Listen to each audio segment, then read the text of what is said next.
on this May 22nd, 2024. The time is now 12:04 p.m. First is to do a roll call. I'm seeing, did we get any notification from Jennifer? Oh, where are you?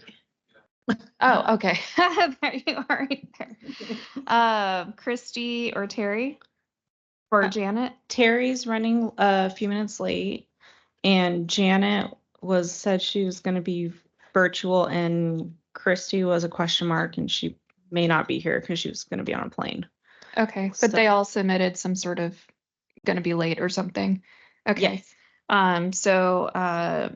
Excusal of absence if needed. It sounds like, we'll excuse them. That's probably a yay or nay vote. I'd like to make a motion to excuse those members until they come present today. Is there a second? Okay, all those in favor say aye. Aye. Any opposed? Okay, motion's approved. Next is the approval of the April 10th meeting minutes. Did you have any comments? Make a motion to approve. Second. Okay, there's a motion and a second. All those in favor say aye. Aye. Any opposed? Okay, minutes are approved. Next, we'll move into our insight report discussion and development of the grant criteria. Whereabout Consulting will be leading this discussion. Did you have anything you wanted to add, Chris, before jumping in? No, I think we can jump into it, and I'm sure the purpose is to generate a good conversation. So yeah, I'll tee it up to Matthew. Okay, there you go. Okay.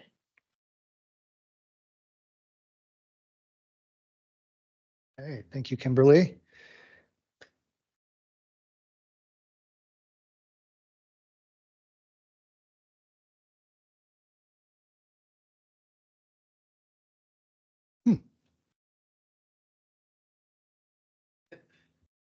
There, it just took a second.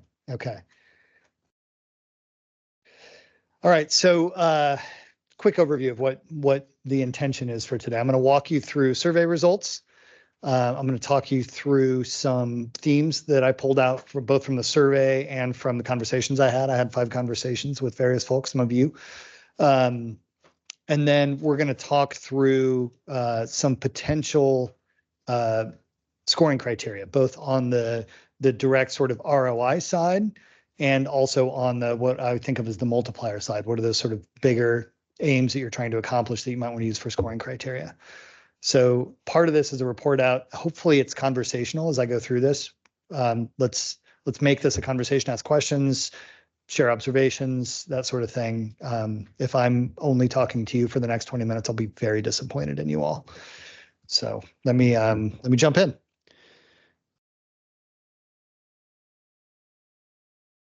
Okay, so we asked people, first off, this was sort of a filtering question. Have you successfully received an LTAC grant? And so 14% of the 21 respondents said that they had not, and the rest, the other 86% had received. So in the next question, then, the no responses didn't get the final 3 pieces of this question. They only answered the first 4 because they would not have had any insight into the amount of grant dollars received or the timing of grant dollars, et cetera. So the light green bars are the yeses, people who did receive grants. The dark green bars are those who did not. Scale from 1 to 5. So at the bottom is poor and the 5 at the top is excellent. So level of community awareness of the availability of grant dollars is the first one. You can see grantees scored higher on all of these than the non-grantees, which doesn't surprise me. Of course, those who did not receive funds may feel a little more sour about the whole thing. So it's not surprised to see their scores lower. I'll walk. I don't know if everybody can read this, so I'll walk through. Level of community awareness of the availability of grant dollars is the first. Ease of applying for a grant is the second. Clarity of granting decision criteria is the third. Communication from the city staff about my application, fourth. And then the remaining 3, the amount of grant dollars received relative to my request, the timing of grant dollars relative to my event timing, and ease of reporting results from my event. I think the one that really stands out to me is clarity of granting decision criteria. That's a particularly low score from the non-grantees. Maybe that's 2.3, 2.4. That's in surveys like this, that's a pretty low score. And even the grantees barely crest 3 on that one. So that's just sort of an average. It's like a C+ or something. We knew this already. I think based on that conversation we had at the kickoff meeting, that's part of why we're doing this, is we recognize that the clarity of those decision criteria is probably not there, but the grantees agree. I do think the scores, the final 3 questions, the grantees were pretty happy with the amount of dollars received, the timing of that, and the ease of reporting results. I expected that timing question to score lower, honestly, because of the way it's structured where it's a reimbursement. But it seems to me, well, the people I talked to directly sort of feel like, yeah, that's the way it is. It's city dollars. I get it. That's just the way, the sort of accepted that that's the structure. And the scores in the survey seem to imply that maybe that's kind of the case for everybody. I thought that would be a bigger barrier, but it doesn't seem to be. Though this is a small sample, I'll qualify that. We had only 15 people answering this question. So a lot of people answered the first question, didn't even answer the second question.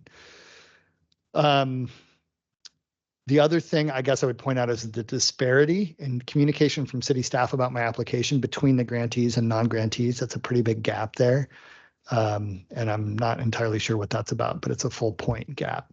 Yeah, Chris.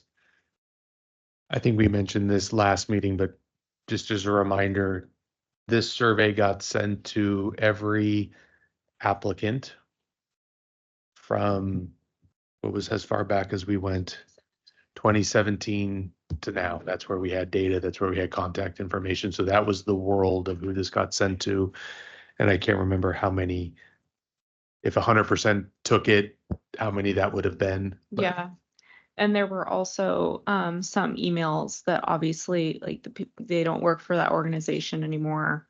So we got some kickbacks.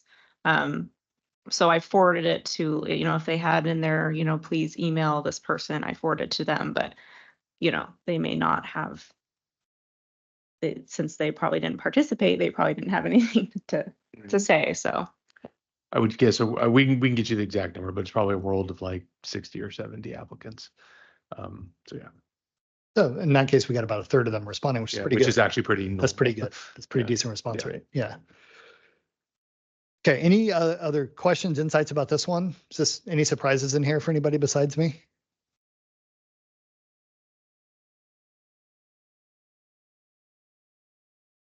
No. Okay. The rest of this was open-ended questions. So there's a lot of text. So what I've done, I'm not going to actually spend a ton of time going through these because I pulled a lot of these quotes into the sort of summary slides at the end where I focused us on 5 themes. But I'll just give you some commentary on these. You can see the quotes on the screen, and I'll give you a little bit of my impression of some of these categories as we go through, and then I'll share quotes more directly in a bit. So we asked on the folks who scored any of those items 3 or below, we asked them to comment specifically on that item and why they scored it low. So these were when on community awareness of the availability of grant dollars, there were quite a number of people who scored it low, and also I was pretty surprised at the general response and in the interviews that there is maybe a fairly decent level of awareness in the community. I expected that these reactions to be lower than they were. So there's opportunity there for sure, but maybe not quite as dire as I expected it to be. Ease of applying for a grant had more respondents. There are 8, I think, responses there. And a lot of that had to do with, boy, the application's complicated. Does it need to be this complicated? And does it need to be this different from other city grant application processes? Now, that one felt like a little bit of out of scope for this group. I don't think this group is tasked with fixing all of the city's grant application processes. But if there's an opportunity to, in this process, align at least somewhat with those, maybe that's something to think about for organizations that are applying for multiple city grants, whether that's arts and culture or arts, culture, heritage. Is that what it's called? Yeah. Here's the one that got the most responses: clarity of granting decision criteria. Because it was the lowest score, there were more people who scored 3 or below, therefore more answers here. I think no surprise to anybody in this room, people just aren't clear how the decisions are made. And I think there's some, I don't think so. Some people explicitly said they feel like it's kind of arbitrary. And even watching the deliberations felt like maybe it's not really clear. Communication from city staff was really very few comments, and people seemed to think that communication was fairly decent there. So that's good. It's interesting. These are the low scores, but then people had comments like city staff are excellent. So I don't know. I don't know why that was a low score, but that's what they did. The amount of grant dollars received relative to my request. My impression on this one, also from the interviews, is people get it. They know there's limited funds. They may not have gotten as much as they asked for, but they were maybe asking for a higher number, expecting that they would get something more in the range that they got. I already talked about grant timing a little bit. That doesn't seem to be as big of a barrier as I thought. And ease of reporting results. The JLARC database is a mess. And the reporting doesn't always fit all types of approved projects, but only a couple of comments on that piece of it. Ideas about better promoting the availability of grants. I'll save comments on this one to the themes because there's one specifically about this. But you will all get a copy of this, I think, and you'll be able to read through these at your leisure. Some good light weekend reading, perhaps. How we calculate room nights. The short answer is there is no common way to do it. And I found this to mainly be a lot of guesswork and confusion and not any.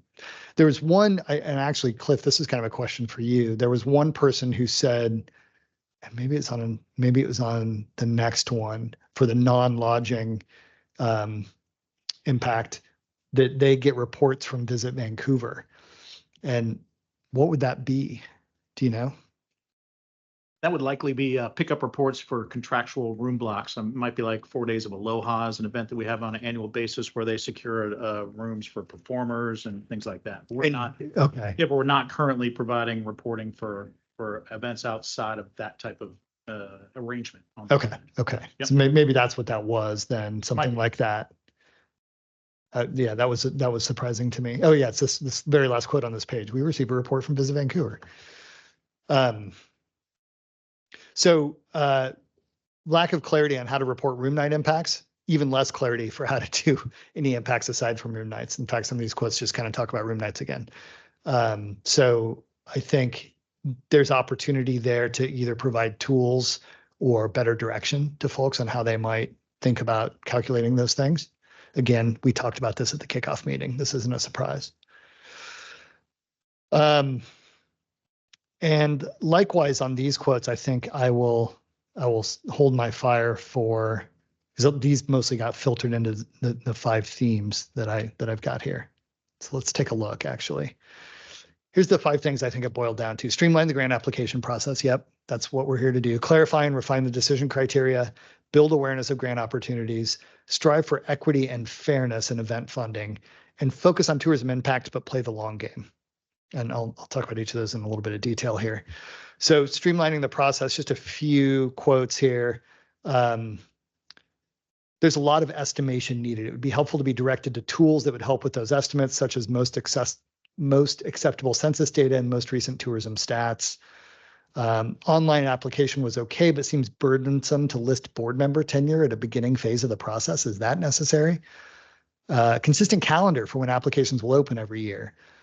Timing of grant funding gave only 6 weeks to utilize funding in a proposed program expected to be utilized over a year. However, funding was cut, not attributable, which lessened burden. Not even sure I entirely understand that. The reporting doesn't always fit all types of approved project. For someone used to applying for state level grants, this was about average, but if we want more community members to take advantage of this grant opportunity, it feels like a bit much. So just in general, it's feeling like a heavy lift. I'm going to rest here for a second let's actually talk about these as we go through these 5. So thoughts from the group here.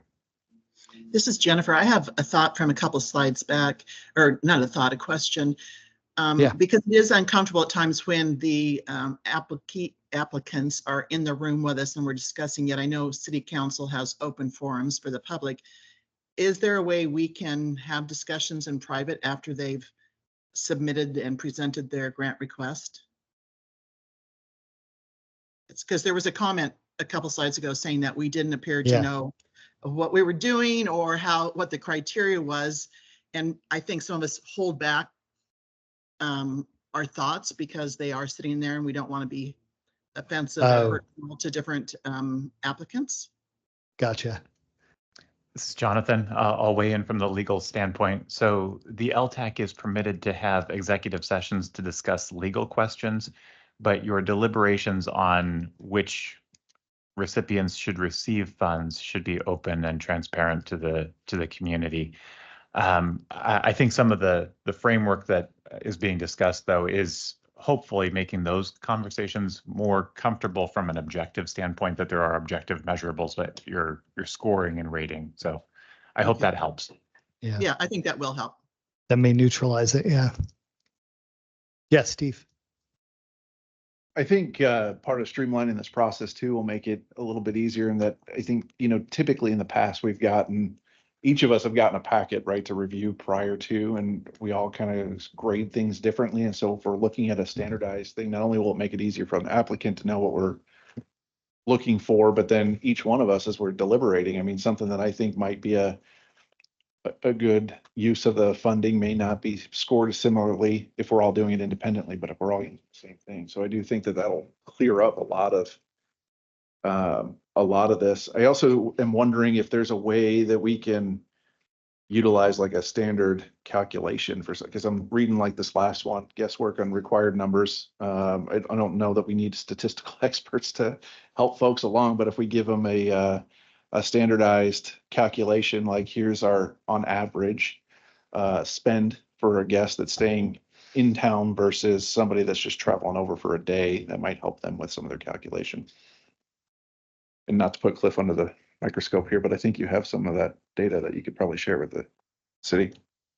Yeah, and I appreciate you saying that. As I was saying, we do evaluations on room pickups and things like that for groups that are doing contractual room blocks, but we also, as groups that are considering having their events in Vancouver, we have impact calculators that we run, based on their estimates for attendance and people from out of town and things like that, that really help us make economic decisions when we're sponsoring like a convention or different things like that. And I would think that there's ways for us to be able to adapt that type of process or technology for this type of thing. But I think Steve's right. If we give them some standardized, here's how much an overnight person is worth, here's how much a day trip person is, at least those things will be consistent across the applications. Because right now, even that is up to the individual to figure out. So I think there's definitely some work that we can assist with in that area. It could even be that the tool itself just asks them to estimate number of day visitors, number of overnight visitors, and then it does the calculation. We don't put that on them, just ask them to count. Chris, go ahead. I think that was gonna be my question. That if they gave us inputs, we could run it through the tool and have that as part of the criteria. So we could either do it or we could have them do it through a link or some sort of tool. Okay. Yeah. Cool. Just to add on to that, I think one of the issues that folks have is they don't know how many people are going to be overnight. So we can have a calculator, but they're like, I don't know, maybe the event will be even bigger and attractive this year, but they just don't have any idea of how many people would be coming from out of town until after the fact. They don't know ahead of time, unless they're doing like a block grant, so I'm not sure if we have a way to estimate that.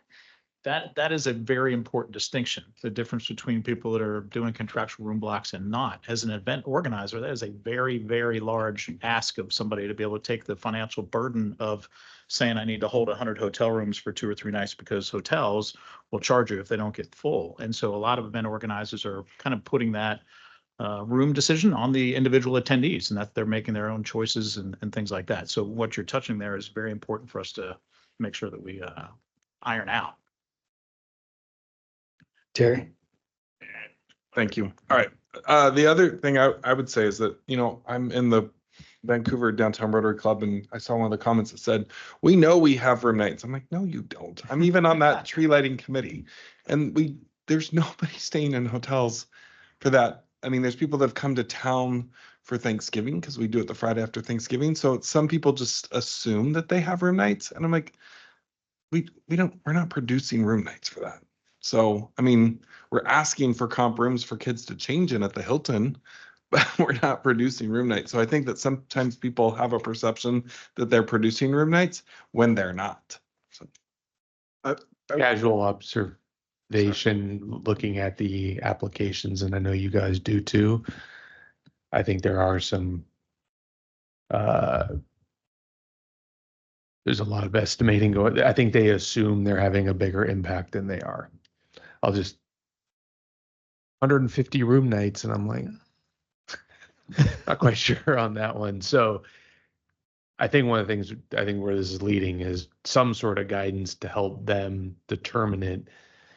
The balance I want to maybe throw out, maybe this is one of your suggestions, is in some cases we need to ask more of the applicants, like tell us more how you're estimating, and balancing that with we need a simplified application. So sometimes those are in conflict with each other. So the committee will have to kind of sort through that, but yeah.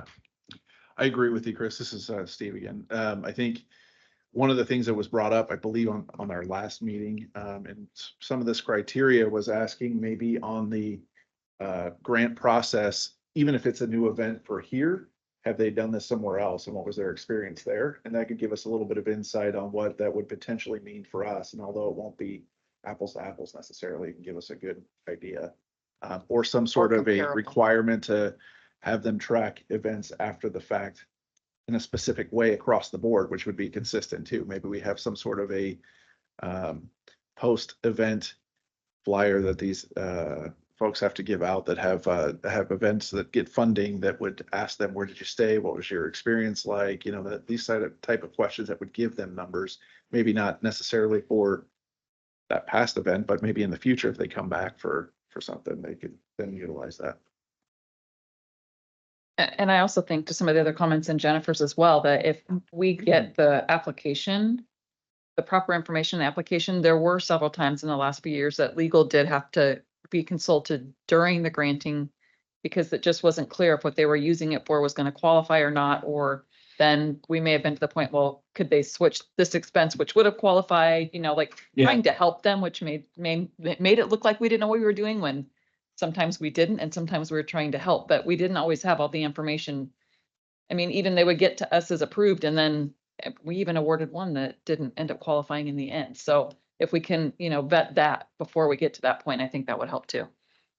And would that be on city staff then to sort of pre-vet applicants before the? Or making sure that we have all the right questions, I guess. I don't necessarily mean to put it on city staff, but we all had questions as a group, you know, trying to figure it out. For a couple of years, I had helped by kind of rolling through the applications to do my best to try and score them to present it for the committee. And in both cases, I really wish I had had an opportunity to have a one-on-one interview with the applicant to be able to say, hey, help me understand this particular number here, because I feel like those type of conversations would have been very productive in terms of helping the applicant as well as myself in terms of what I'm seeing or trying to review.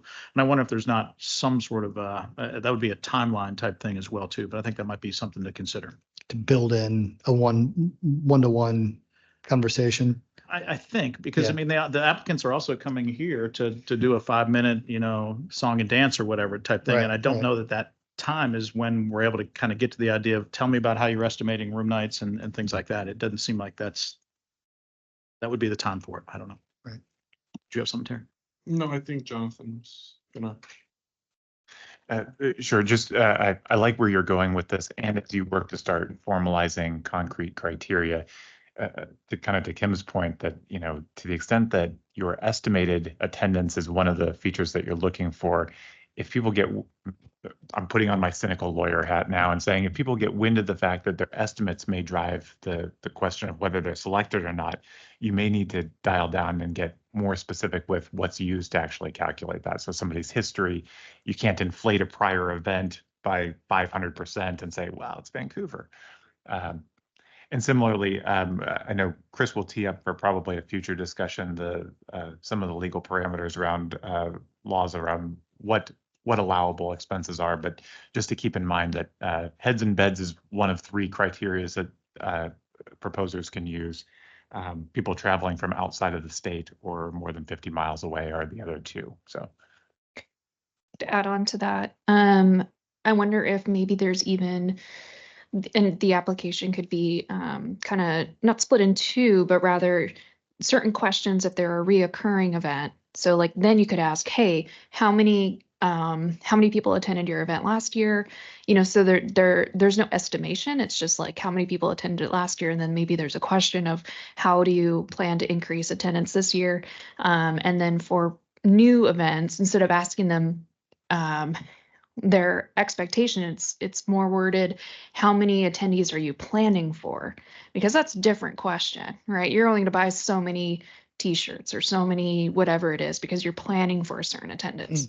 And then so that could be one question, and then the other one being, do you have a block I don't know what they're called, a hotel block Yeah. reserved, and if so, how many? That way we're not asking them to estimate, but rather only getting concrete information. So I don't know if the application can be split that way to like new and past events, but that might be one way to do it. And then I had part of that timeline question is it possible to do one on this, like our interview thing we usually do with some one-on-one, and then deliberate at a following date so we could have time to think? And okay, and then we could have a just confirming, yes, that's absolutely for our audio. Absolutely, you can structure it any way you want. And I think from an equity and inclusion standpoint, that's also that recognizes that not all of you are going to process the information you receive the same way, and it creates a space where you can reflect, hear all of them before you start weighing in with your feedback on now having heard them all and considered where they rate. Can I ask you a quick question, Jonathan, in reference to privacy and so forth? And it kind of goes to what Kim is speaking about in terms of hotel rooms and blocks and different things like that. Most event organizers are going to have an attendee list. They're going to have a list of people that showed up for the event. On there is going to be zip codes. Are we able to, in terms of privacy and things like that, are we able to require something like that, like a zip code list or some version of that? Because I'm sure we can't be asking for people's names and things like that. But it would help in terms of us to be able to see that in totality. You're right, and I'm sensitive to the requirement to disclose Understood. gratuitously somebody's address, but I think it would be fine to. We do certainly have as we look. Sorry about that. No, there you go. Sensitive to not being too close. These are a little hot today. We could ask the organizers to specify those areas that are beyond 50 miles. And, it's basically Longview, White Salmon, if we're going on the Washington side, or anybody from Oregon is also automatically qualified. Okay. And so we could structure the question in a way where it's on the organizer to provide those estimates. It'd be a lot easier to comb the data that way too. Could we also ask for the zip codes in which they're doing their advertising? That would absolutely be a great way to do it. Yeah. If you were to require a post-event attendee survey, could you is probably an overreach, but I'm going to ask, could you centralize it? Could you say, we have a survey instrument and you will ask your attendees to answer it and put in the code for your event? And then you've got, yeah. Then it's your data that you're, as a grantee, they're required to send out a survey to their attendees. I would think we'd be able to work with the comms team to develop a single survey with like a QR code. Yeah. And then just reset it after the event is completed, after we Or- have yeah. the results. There is a statutory requirement that the organizers submit that information to the city, but that's not to say that we couldn't provide a tool that would make life easier for organizers. Right. And would give you a consistent set of questions in that survey for every respondent. Is it Okay. legally possible to have some sort of incentive, a drawing out of everyone who returns a survey, just so there's motivation for them to do so?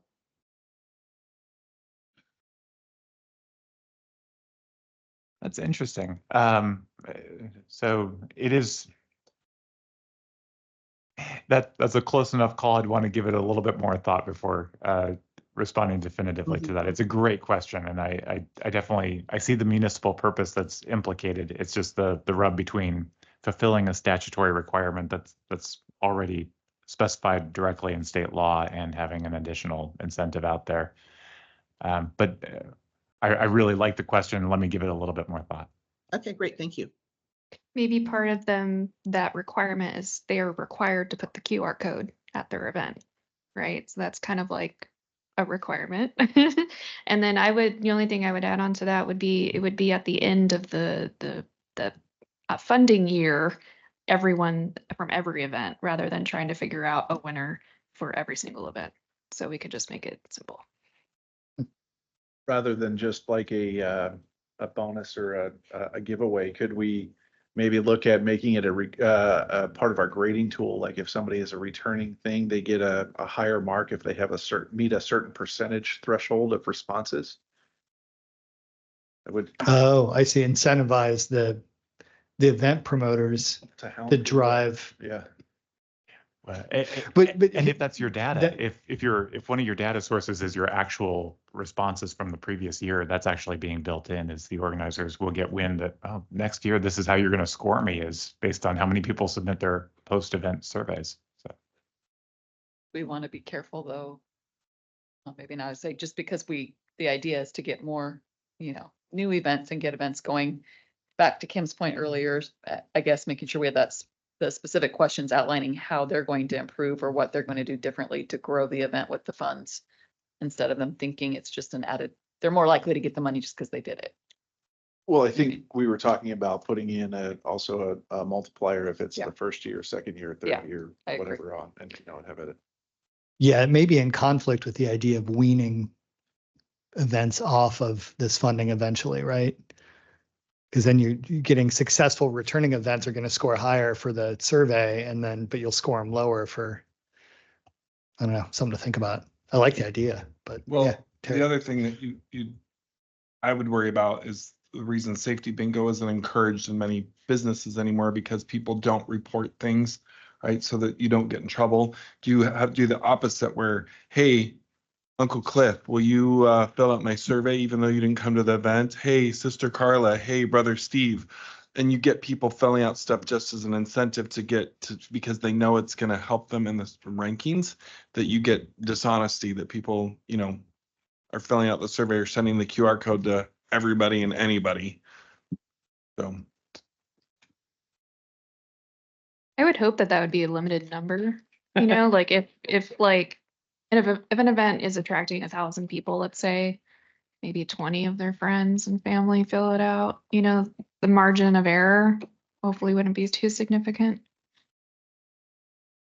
and the post-incident data, maybe Chris, a question, just a curiosity with where we are with our technology these days. But I know that advising law enforcement, there are tools out there that can estimate how many people are in a given area. I imagine the city would walk out of each event with some knowledge of roughly how many participants were in an area. Are there any tools that your department uses to estimate attendance?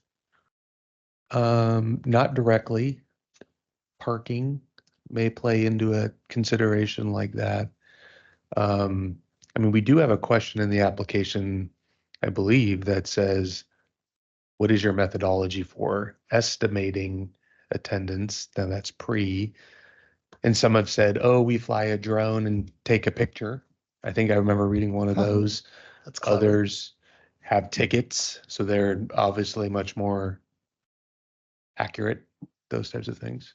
Yeah. Do they not, if they apply, and I'm sorry, I never applied for an event permit, but is that not one of the questions on the permit? Can we not see what they're saying to the city that they're expecting? There's a question that asked what their estimated attendance is. Caution, some of them feel awfully high. But those that have tickets, a ticketing system, I think it's like, yeah, that's probably it. Other ones that are more concerts and people show up and it gets a lot more tricky. It's free kind of stuff. Yeah. Cliff? Oh, sorry. We have Go some representative information that is attributable to device tracking, our cell phones and the permission-based things and so forth. And I use the word representative very upfront on purpose because that's what it is. It's permission-based things, and it has to do with, trying to interpret where people live based on their area code. And, you can carry your area code with you when you move. And so we look at that really to try and judge growth year over year. We're able to do it where we fence in different areas of the city and so forth and look at, and in our world, we're also then filtering out area codes that are 50 miles in, and we're only looking at the representative sample outside of that. The truth is that technology is good, but it also is only representative. So I know some vendors, Cliff, will use what they call a common evening location. So where the device sleeps most nights. And so regardless of area code, where does the device actually sleep? If I think that's maybe worth exploring, the LTAC actually purchasing some data as a centralized way to do fairly accurate, at least apples to apples attendance comparisons. To your point, Matthew, if it's a first time event, you can take whatever you call it, a picture of the event location where there's nobody in there and then compare it to when the event was happening. You'd have some idea of what happened. Right, exactly. You'd be using the same methodology for every event. I don't know. It's something worth considering maybe. But also would help you guys with your parking as well too, place for AI or different things like that. So we'll talk separately. I'd suggest that with a question like that and some of the other questions, we are as directive and specific as possible, that we actually offer choices so that rather than having them tell us and make it an essay question on the methodology, that there are options. So it's ticketing, it's this, it's that. And we tell them how to estimate by, this is how we count. Take a picture of your site and then do this, so that they can choose which methodology they're going to use. And then with some of the other questions that they basically, we simplify the process by giving them choices instead of leaving room for suggestion. And I would agree with that approach, including that in the application, because we have very significant variation in how people are reporting at this point in time. So having that consistency of expectation up front and directiveness would help on both sides of the application. And our reporting being more reliable. I'm sure Matthew wants to keep going to the other themes, Yeah, but one, it may relate to other one. I'll throw it out. I think I heard Jonathan say this could be okay. And I think Kim, you were saying something similar, is we could potentially have different process for different types of applicants. So if you're returning and you're of this size, here's some of the requirements we're going to have.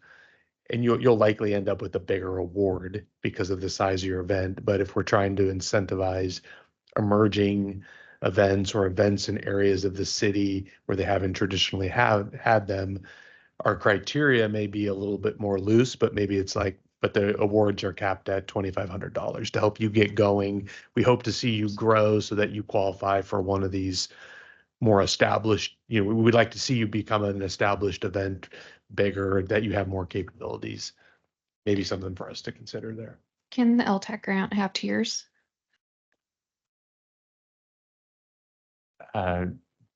When you say tiers, do you mean different criteria for? Yeah, so like we have a $500 level, a 1,500, different tiers, different applications for the amount that's being asked. Absolutely, yes. Okay. Okay, that's good to know. The second quote from the top here, actually, somebody suggested something similar to that. Maybe requiring a simpler, streamlined application for requests below $7,500 was their threshold. But yeah, okay. Let's take a look at the next one. I asked you for conversation and I'm not disappointed, so thank you. Clarify and refine decision criteria. This is what we're going to work on today. But I think there was a lot of, I wish it was more clear on how they're judging and awarding. Maybe I'm not the only one feeling this way, but it's like, why did they get 50 grand and I got 11 grand? What was the process? I didn't get enough feedback about why my application was rejected. Give the LTAC commission, I know that's repetitive. I didn't edit any of these. I just put it in as they said it. Give the LTAC members some better parameters for judging applications. Seems very subjective.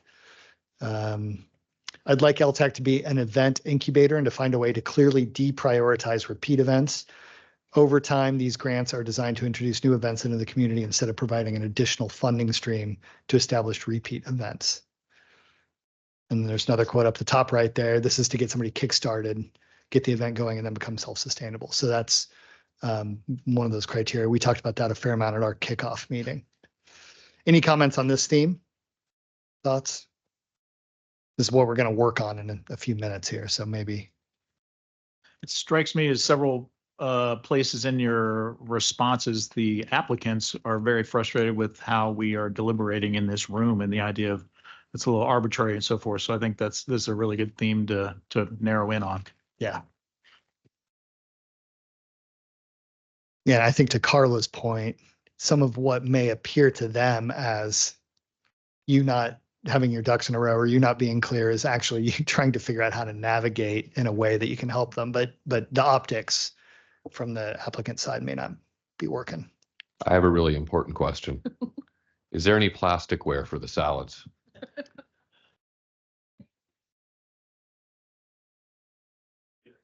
All right. Other contributions. It's all right.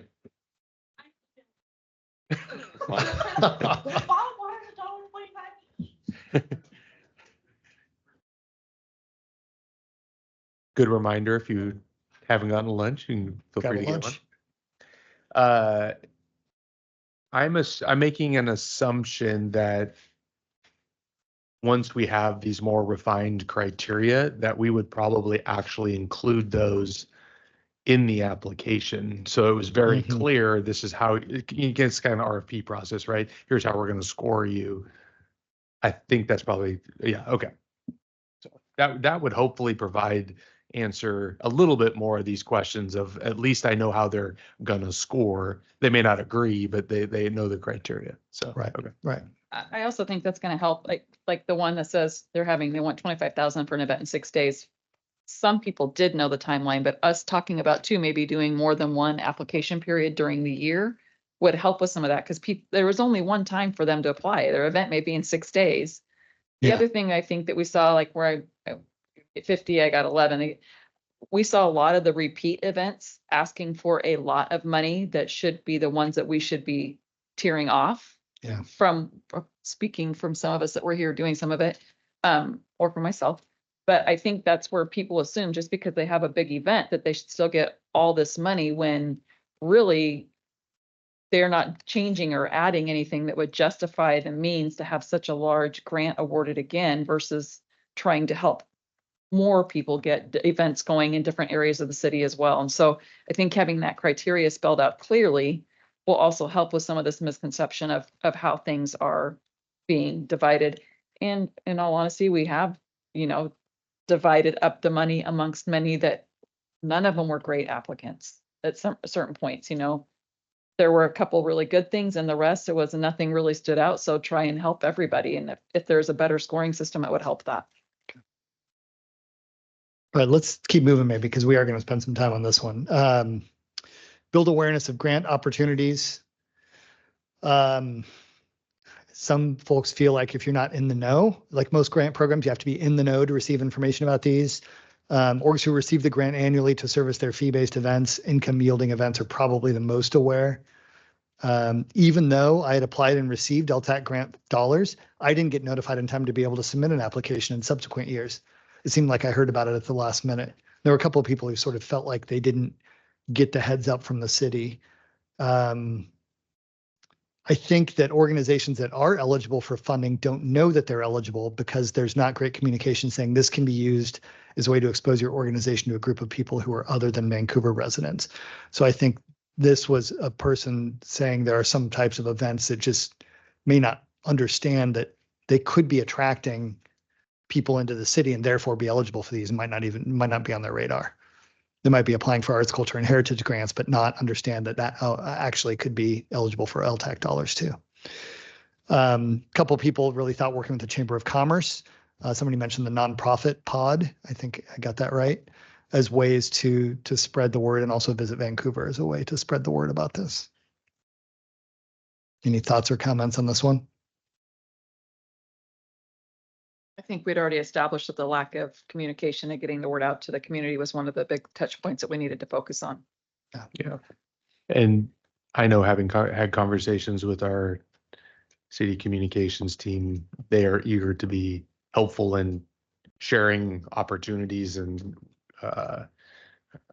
whether it's LTAC or other programs. So we can do a better job of coordinating with them, whether that's through newsletters, social media, email distribution lists. But to that one, or I guess 2 bullets up there, 2 quotes, definitely relying on partners. So, Cliff, Visit Vancouver, sending that out, and Chamber and other partners. Yeah.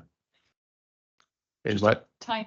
And timely. Time. That's something we're gonna think that the challenge already is we're sitting here and it's like end of May. And so there may be some things that we are able to put in place this year, and there's some other things that tee us up for future years because we're gonna need time to kind of really establish that the structure and the protocol and the framework for that. But yeah, for sure. Chris, no different than what we're talking about, having some of the attendees fill out surveys about their experience to give us more information. Are we already sending out similar surveys to the event holders about, hey, what was this like? So, and if we're not, is that something that we can do, Jonathan, in the future? So that way, I mean, as we are going down this path and making changes, right, to this program and how we're doing it, it's probably going to be kind of a living document that we're going to adjust and tweak as we go along. So can we get feedback from organizers to say, hey, what is it that you liked? What is it that you did? And then we can bring that to LTAC in the future too. I love that. Absolutely. You can certainly, from a contracting standpoint and from just a transparency standpoint, you just want to make sure that any programmatic changes are made ahead of time, are advertised, are reflected in the application forms. But this should be a growing, evolving process. Sure. Yeah. I do not think we survey. We don't annually go back out to applicants and say, how was your experience or anything like that. But so, and we have some questions that we could probably reutilize and just do this annually or something like that. But yeah. Yeah, you didn't get a ton of responses, but you can build it year over year and sort of see if there's trends over time. Yeah. All right. 4th theme, strive for equity and fairness in event funding. And I think of those as 2 different things. And a lot of these quotes really do focus on fairness. And it's the perception, again, of, in the room, why did they get funding and I didn't? It's understandable that there are a finite number of grant dollars. However, the reductions in the requested amounts do not appear to be made equally among applications that appear to be equally valuable. The criteria seem clear. However, some reviewers seem willing to change the criteria during the public evaluation and voting meeting. The low score is mostly due to a lack of rubric outside of application questions, et cetera. So we've talked about this a fair amount, but so the fairness thing is some of it's optics, some of it may be real.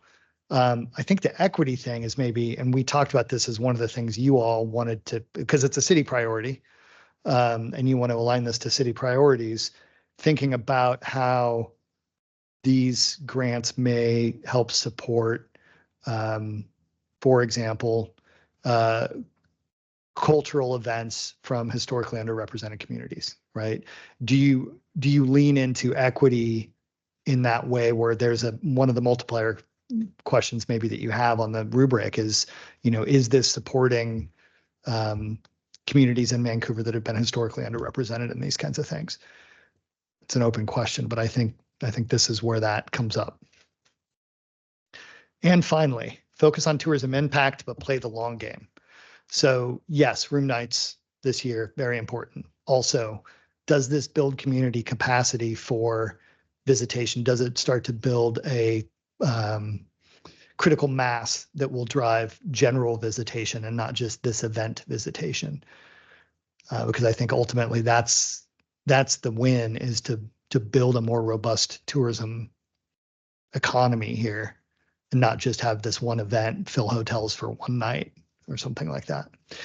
So for some of the organizations that were granted funds, it didn't seem that their event impacted tourism. More funds should be directed to those events that can clearly demonstrate a high percentage of their attendees were coming from out of the region. It seems that funds are not distributed proportionately based on ability to bring people from out of the region to the area.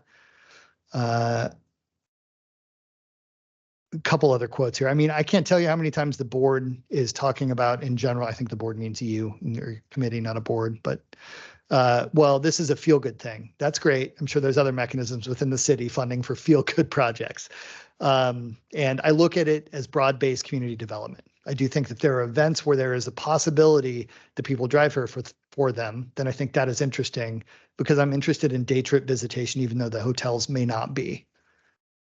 So, but that's, I think, part of that long game piece that I would encourage you to think about. Okay. Keeping an eye on the clock. We're halfway through our time. Any last thoughts on any of this before we jump into wrestling with some of the measures?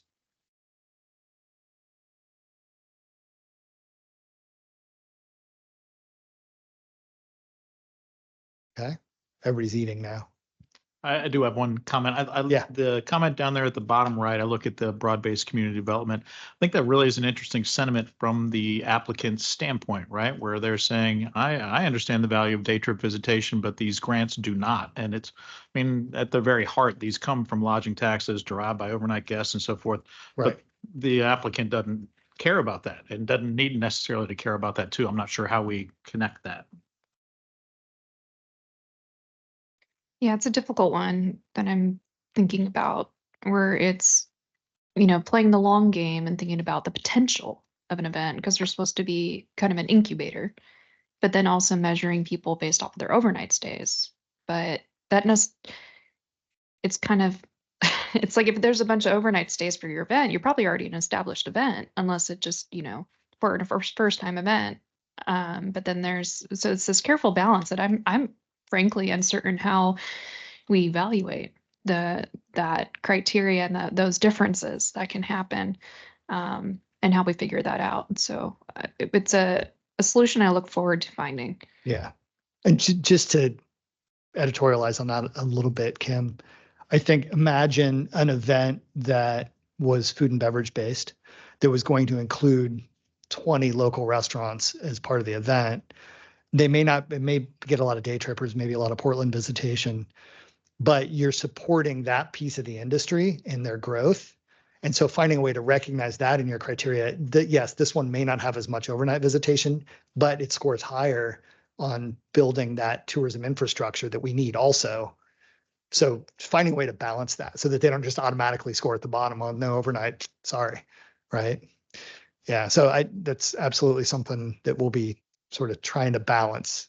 How can you foster the whole industry while not losing sight of that very important overnight stay metric? Yeah. Cliff? Is there a way to delineate that through the application process? We were talking earlier about tiered applications. Is there a way for us to then, for that particular comment down there, would there be a way to say, here's an application that fits your event? Yeah. That would Maybe help that. Yeah.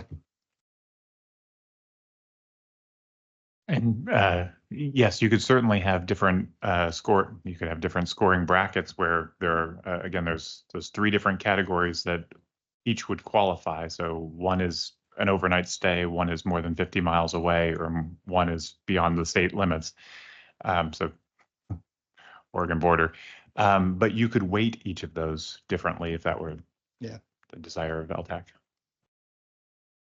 Okay, well, let's jump into, I want to show you quickly. We're going to review this in a second. This was the example tool I showed you last time, and we're going to work on some numbers. At the end of this document, I'm not going to go through it, but the notes from our kickoff meeting are here.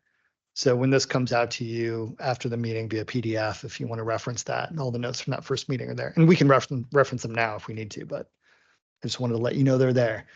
Okay, so this was for another destination. And just a refresher here, the top section above that raw ROI blue line is all the sort of numerical stuff. So the top half of that half is total benefit. How many dollars is this bringing into the system? And then the total investment is in the bottom half. Now, for you, that total investment line is probably simple. It's a number of grant dollars. This was a destination marketing organization who did also in some in-kind advertising kinds of things for them that they can put a value to. But you aren't doing any of that. So I think your output is just the grant amount. But we can talk about how to measure that total impact number for them and what we want in that stack. And then below that raw ROI line are the multipliers. So each of those has some relationship to needles they're trying to move. So projected visibility. Is this going to be low visibility, medium visibility, or high visibility event? Is the news going to cover it? Is it going to get some sort of regional press? Is it visible in whatever kind of way? And you give a score 1 to 3. And that's how most of these work here. The very bottom one there, overnight stay multiplier, has brackets that were appropriate for that particular destination. You can make your own brackets, but just asking people based on their estimate of how many people are coming. And by the way, that's how the total benefit is calculated up top too. So West Coast Customs said they're anticipating 2,500 incremental room nights. So that put them as a 3 on that room night multiplier because they were over that threshold. So one number sort of feeds the algorithm in 2 different ways. Some of this is about alignment to seasonality, alignment to capacity of venues, alignment to strategic goals. So in this case, maybe the strategic priorities of City of Vancouver around things like equity and that sort of thing, sustainability. And then the raw ROI gets multiplied by the total impact score to get a total score. So you can see in this example, the Barbecue Fest got a mere 82.6 score, while West Coast Customs got a 729.17. So obviously, that $6,000 investment for West Coast Customs is way more impactful than the $2,000 for Barbecue Fest. But they have a very particular barbecue style in this place that they want to continue to promote. It's a unique tri-tip barbecue just for that area. So, there's a reason to do it, but go ahead. I said my son went to college in that area, San Luis Obispo, and they make a really good tri-tip in Santa Maria. Yep. you know exactly. Yeah. Yeah. Mm-hmm. It does say, yeah, it's hidden in there a little bit, but so any questions on this? No. Okay. Yeah. This is probably too detailed, but I'll ask it real quick. Like that overnight stay multiplier, I'm not trying to not be transparent, but could we hide that? Because if someone saw, obviously we're going to be asking for some sort of estimate and backing of how you're estimating things like room nights. I don't know if I necessarily want to then show them the multiplier, because wouldn't that lead to an applicant being like, oh, I'm not 2,500. I think I'll get 10,000. And you're bumping up that and again, I'm not trying to not be transparent, but if I was filling out this application and it didn't seem like, well, there's no really one way to estimate room nights, I'll just estimate high. And then I get this bigger multiplier effect. Or, yeah. Did the applicant see this portion though, or is this just a summary that comes to the board? I think that's a question for your legal counsel. Well, so a couple thoughts.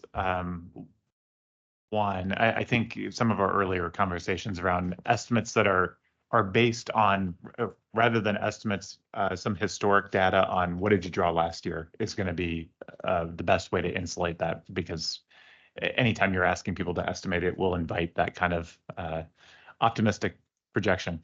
The other thing is that from a practical standpoint, no, you probably, you could not have it on your form, but it's going to be a public record that is disclosable to your sophisticated applicants who know to make a public records request to the city for that information. So can't hide it altogether. I don't want to hide. I want to be open to criteria. I also want to buffer against dishonesty. And again, it should be a balance that we'll have to figure out. Yeah. Yeah. Good question, Chris. Thank you. A point of clarification, I guess. The line that says cash contribution from Visit Santa Maria Valley, is that the grant amount or is that a different? That was thing? their grant, and then they in-kind expense. The $2,000 was there. They did some in-kind advertising. Then I kind of wonder why the event that scored 729 got less than the event that scored 260. You know, is that the type of thing where those grant amounts would be arbitrary? The committee would be then determining what those are. It would roll down into the score, or is it you use the score down below to determine the grant amount? So I think the simplest answer on this is we put these back in. We developed a tool and use historical data to see how things scored. So this wasn't used to determine. This was used to like reflect on how well they did. But also, I think West Coast Customs is more of a established self-funding kind of mechanism too than the air show. Well, and Cliff, this might be more of like what their ask is, right? I think in the years past, we see the event and then they ask for a certain dollar amount. That might be what we put on this tool and say, is that worth it based on the score? To make decisions you use in the application. Right. So that's a great question. I'm glad we're raising this. I think the way you might use this tool is not, they wouldn't fill it in. They'd give you their estimated attendees. You might run that through your own BS filter and put in and say, that's not reasonable. We're going to actually put you in at, 2,000 attendees because your 20,000 is just not realistic. And explain that to them, based on our experience with other events, we don't see that as realistic. And filling in their request amount to see how it scores on ROI, and then maybe using that to adjust it and say, you requested 10,000, that didn't pencil out. That didn't put you in the top. But if we give you 5,000, then that kind of pencils out for us. So I'm not thinking you just take their data and put it in this. I'm thinking you use this as a tool to sort of figure out what level funding them makes sense at, given everything else. Would there be any value rather than a specific dollar amount, or excuse me, number as far as their estimate to do a scale like 0 to 200, 500 to 1,500, something along those lines, so that it takes some of the guessing game out? It's more into different categories than a specific number. Did that provide any benefit or help simplify things at all? Does that make sense? I mean, that's kind of what's done on this question. But you're asking if the applicant Yeah. would, and so instead of asking the applicant for a specific number, that they would have multiple choice and be able to pick, 0 through whatever, so the estimation is at least providing them some. Yeah, it's the first arranged. It's the first time I've done this. I don't know if we're going to get 150 people there, if we're going to get 500 people there. So if there's a category 500 and below, then that's the box that I'm checking. So. Yeah, I think the only reason I'm hesitating is because we're doing dollar calculations up there. And so you need a way to assign a dollar figure to that. So maybe you just pick the center of that range and use that as the basis for all the ones in that category. I don't know. One thing I'd say too, going back to, I think Kim's earlier point, I think Kim, you're the one that said it, about having different dates to deliberate. I mean, if we're going to be going through here, so I know in the past we've tried to do something like a score sheet prior to getting in there, but then maybe we didn't I know me personally, not to speak for others, there are some events that I didn't necessarily understand exactly what they were trying to do based on what they said until they got here and were explaining it a little bit clearer in person. So if we're going to be utilizing this tool on the fly, I'd like to be able to listen to the presentation and then enter this information in, and then maybe we can come back and vote on based on our criteria that we've seen. Can I ask a question? I should probably know the answer to, but I wasn't here for the last round. Do you score before the interviews? Or last year, did you score your own individual scoring and then you heard? I mean, you could, to your point, you could flip it like, here it is. I'm familiarizing myself. Let me hear the pitch, then go back and score, I guess. Yeah, so in the past, we've had access to their application, and then we can go in and kind of review it and say, okay, well, based on what they based on just the application alone, here's what I'm thinking to myself individually, and then come in, because 5 minutes, you're not gonna be able to decide, what to do with an event if you hadn't reviewed it beforehand, so. And sometimes the application would have, like, I know someone commented getting some of the documents uploaded was a challenge. Sometimes when we would get here, there'd be more information presented, just besides them even just speaking. Like there'd be documents, financials or something missing where we couldn't see the whole picture either. Yeah, and that could have been, that's something that can be fixed on like my end, because there is a way, they kind of give a limit for like megabytes, but I can change that. And I figured out how to do it. So I'm wondering if whoever set it up just didn't know. So they really couldn't download anything because it exceeded the, the megabyte amount or whatever, but. Well, and one of them was the applicant was gone. They were traveling, they were somewhere, and that was one of those really short time windows, and they didn't have the access to upload the documents. So not always just on the city side either, but that everybody's still trying to gather all the information to make sure everybody had opportunity. Mm-hmm. So we can go back up to that at any point, but let's actually start trying to fill this out. So the ROI criteria is that top part, the sort of dollars, I think, room nights is an input here. And I think what we did with Santa Maria was we used whatever the average daily rate was for that month times their estimated number of room nights, then times the assessment was our way to calculate. Actually, I don't know if we divided it by the assessment. We might have just done it raw, but yeah. Yeah, rolling 3-year average, I think. Yep. Yeah. So that takes out the spikes and troughs of weird one-offs, but so you need, there's a little bit of math there to do that ahead of time, but you're not asking them to say, oh, this is going to result in $10,000 in hotel stays. You're telling them what's realistic. If there's 200 room nights times the average daily rate for that month. So I'm checking that with you. How does that feel?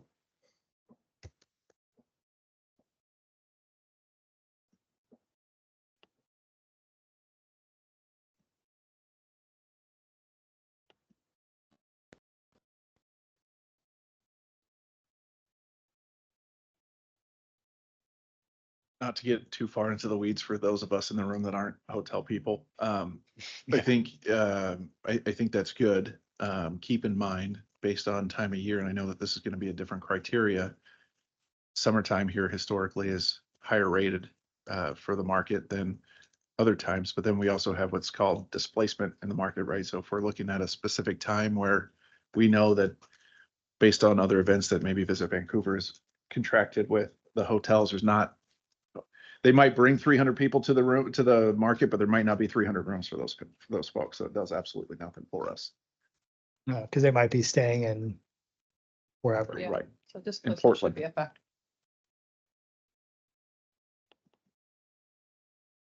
You've got the multipliers for the seasonal impact, Right. right? That tries to balance for that. But yeah, you're right, Steve. That is. Yeah, but what Steve's saying is there may not be the rooms available. Yeah, so it may actually be displacing higher rated business or other business.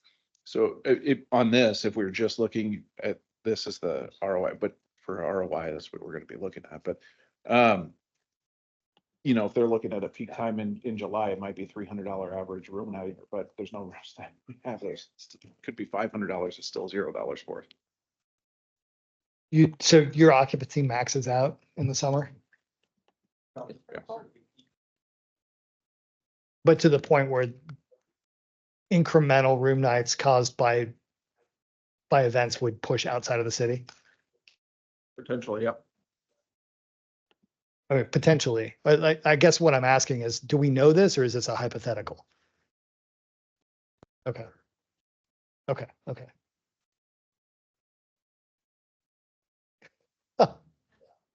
I can't define it, but I know it when I see it. Yeah. That also could be a factor too, though, especially in the downtown area where a lot of these events are, where we're talking about looking at other areas of the city. that maybe further out that would have more availability than the area that the event's looking at as well. And again, we don't know the multiplier criteria yet, but if we're higher score for non-peak, but that buffers that concern too a little bit. Yeah. I mean, here's a concrete example. The Hilton holds dance competitions multiple times during the year. When the Hilton is holding dance competitions, the hotels in the downtown area fill up. So for somebody that was coming to look and do a grant over one of the busy weekends of a dance competition, if they were going to another part of the city that doesn't impact, then yes, that would be a good decision. But if they wanted to be in downtown and pay $195 rate, when we're already getting rates that are considerably higher than that, like Steve was alluding to, that doesn't make sense. So there's a specific example of the dance competitions at the Hilton don't make sense.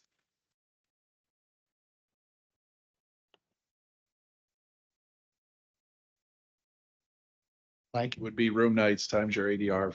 I think the 3-year average. We're past COVID, so I don't think that would impact anything. So I think that would be a fair. Personal. Is it only the downtown area that really has this issue? Okay.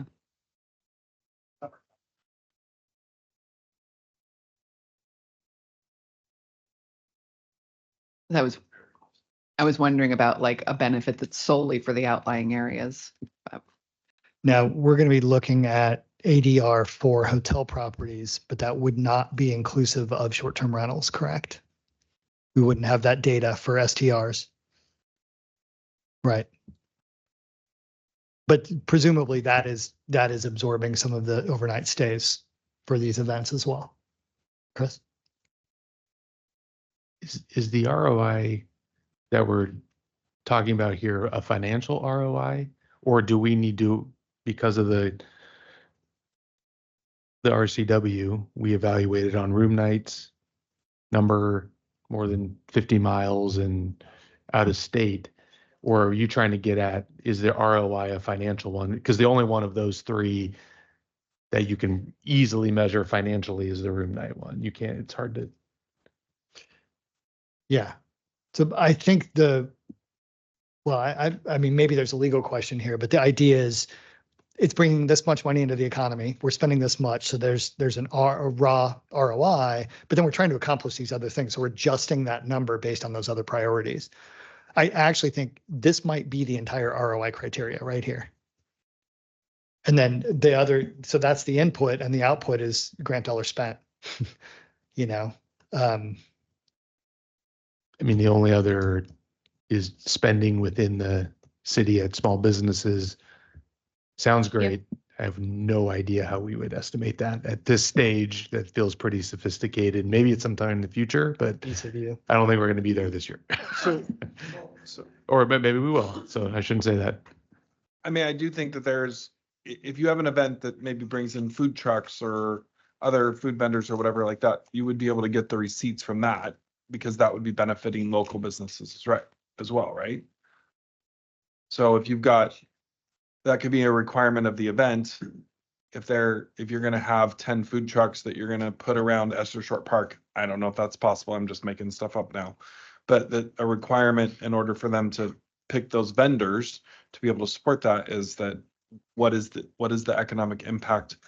What is the revenue that those vendors got? That could be a criteria of reporting. If you're going to have food trucks or food vendors or whatever, they need to report their sales.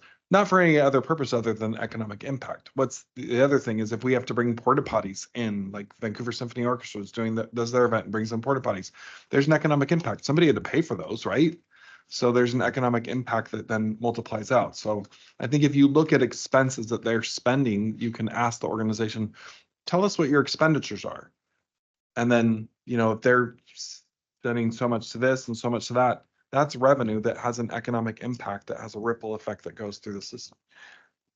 So I think I hear what you're saying is in the application, because post-event, we could have some sort of, I don't know if it's a requirement or a strong encouragement to share the impact data with the vendors and those things. But pre-event when they're applying, we could have questions around, maybe we do, I'd have to go back and look.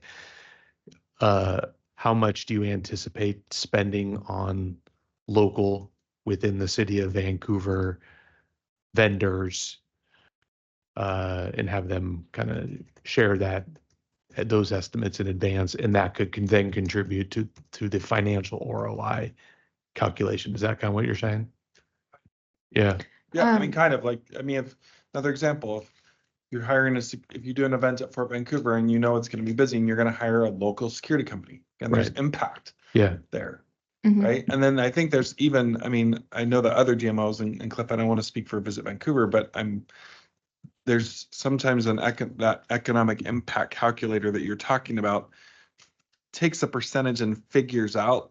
It's not exact. It's not an exact precise to the dime, but it gives you an idea that, okay, if somebody's coming from 50 miles out, they're spending such and such dollars at a local restaurant.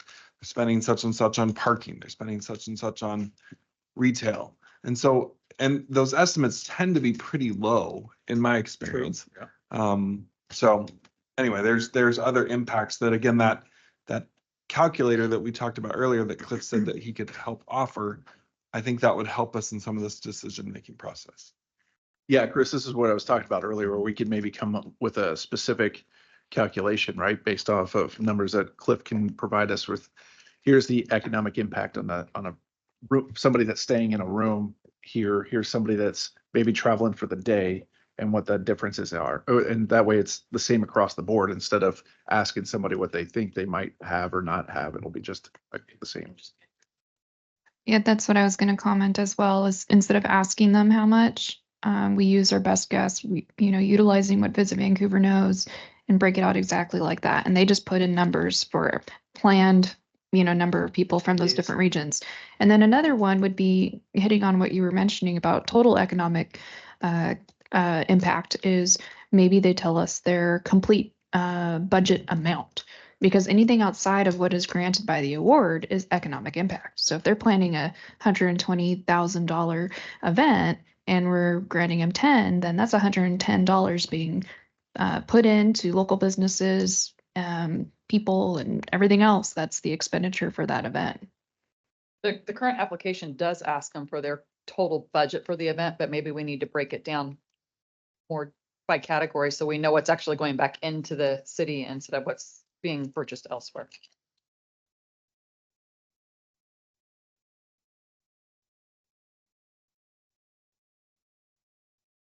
And that kind of reminds me of some of those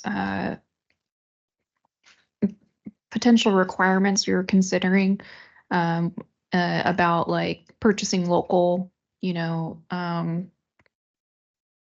there's some kind of either requirement or whatever we want it to be, where they have to, spend as much as they can locally, about recycling and, all of these other things that are important to us. I wonder how we might be able to include that. I think that goes into the other column. Let's actually start looking at that one.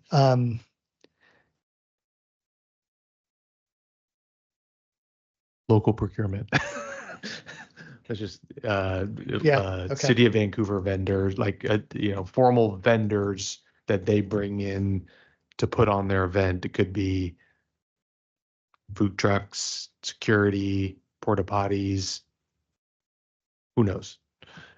Yeah, but I think that would definitely be something we'd want to look at, which would be different than just the indirect spending. Someone who attends event, oh, I'm going to go to the restaurant. This would be actual contracted vendors, which the city is working on. Now, I know that's our procurement, but I think we have smart people in the city who could probably help us figure out the right questions or data to request around that. So, yeah. Okay, something like that. Yep. To be refined, but yeah. So let's talk about city priorities too. I think equity is a city priority. It would be helpful to know how we're defining equity. I mean, it would be helpful for staff in writing an application of what we mean by that. Otherwise, we'll just interpret it how we want. Within the law, of course, Jonathan. I think we're honing in on a city council resolution for equity in the near Oh, really? future. Okay. Oh, that's great. Okay. Climate resilience is another, and community safety, that's the third. And as we think about community safety, it calls to mind there's an interesting interplay between this process with the special events permitting process. And I was thinking about how you might tease out some of that interplay to also be the meter that you make sure that your data that's getting injected is accurate. Is that event sponsors have to fill out a special events permit when they're doing large events that anticipate some of the impacts to city services. So things like police services, road closures, number of officers that are going to be required for police response just to keep a large group of people safe. And so maybe there's a thread there you can pull on as well. I actually wonder if that doesn't go over in the ROI, because that's cost to the city. So if you're adding $10 to the local economy and it's costing you $100 to staff it with cops, that's not a good deal. And some of it is offset. We'd have to return with the some of the fee amounts are calibrated to have some cost recovery, but sometimes that's inexact. So we have a cruise the Couve that I'm not sure that's the right name anymore. I'm sorry. There's a trademark violation somewhere in there. There's a cruise event in the downtown area that is unsponsored now or doesn't have centralized leadership, that is just an expense to the city and doesn't necessarily always capture all of that. So it's an inexact number, but there's some fee recovery. Really good point. I hadn't thought about these events I have don't know to how to use a apply PC for a anymore. permit. And we should compare that data. I mean, that's just an input we would, yeah, it's okay. Thank you for that. But they might not necessarily have filled that out by the time they apply for a grant. Is that correct? I think that's true. And so some of that gets into timing. Some will, and some are probably much further off. And so, yeah. It actually is a requirement that they have applied for their permit in order to apply for the grant. It's Oh, on- okay. That's wonderful. And that might allow you to pull the estimated attendance should be pulled from their permit application, because that's the one that's being used to calibrate costs. This is Jennifer here. On the climate resilience, is that the same as environment impact?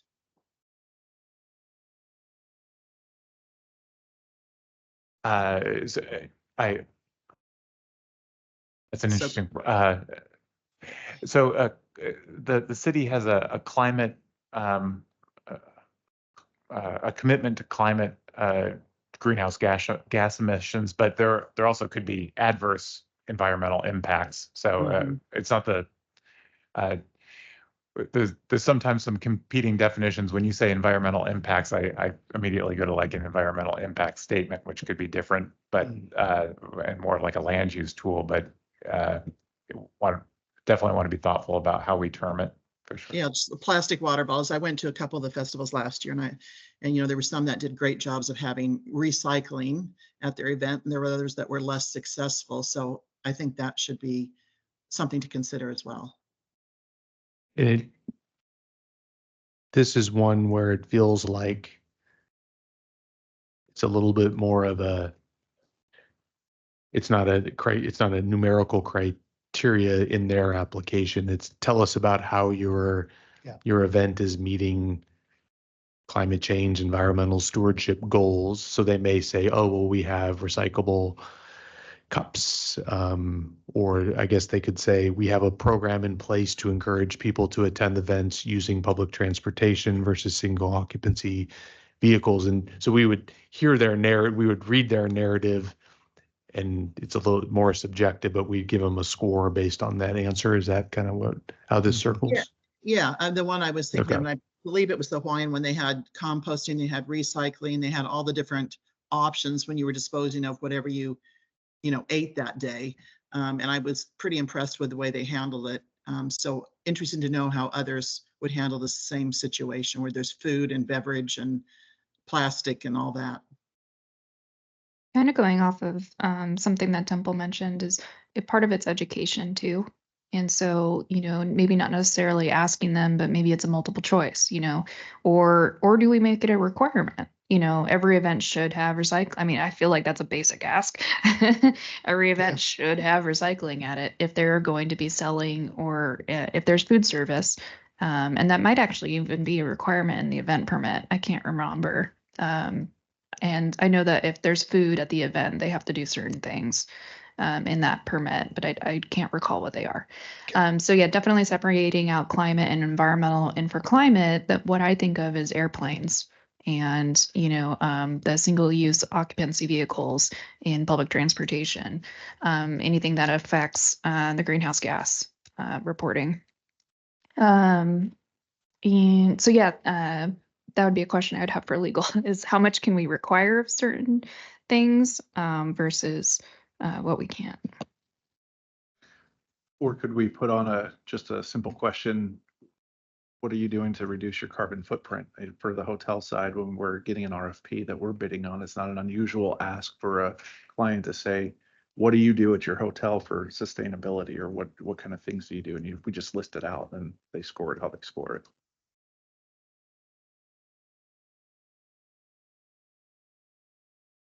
Yeah, carbon footprint and recycling, well, there is some relationship there. They're kind of different buckets.